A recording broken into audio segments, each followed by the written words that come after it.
ఇది ఇంక last part అండి. కొంచెం కారం అండ్ అల్లం వెల్లుల్లి పేస్ట్, సాల్ట్, మనం ఆల్రెడీ మెంతులు ధనియాల పొడి ఆడాం కదా, అది కూడా. ఇది లాస్ట్లో గరం మసాలా పౌడర్ అండి. అన్నీ ఆల్ స్పైసెస్ కలిపి మిక్సీ ఆడుకున్నాను. బిర్యానీ టైంలో, చికెన్ టైంలో యూస్ చేసే మసాలా పౌడర్ ఇది.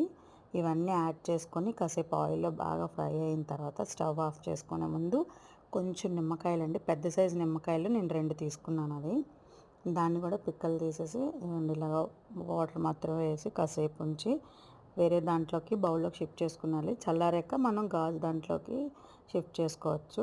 నిజంగా టేస్ట్ అయితే ఇప్పుడు అనేది తెలియదు, ఒక 2 డేస్ పోయాక తెలుస్తుంది. కానీ నేను లాస్ట్లో కొంచెం నాకు ఆ కళాయి లాస్ట్లో ఉంటుంది కదా గ్రేవీ, అందులో కొంచెం రైస్ వేసుకొని తీసుకుంటే నాకు స్పైసెస్ అవి కరెక్ట్గా సరిపోయినాయండి.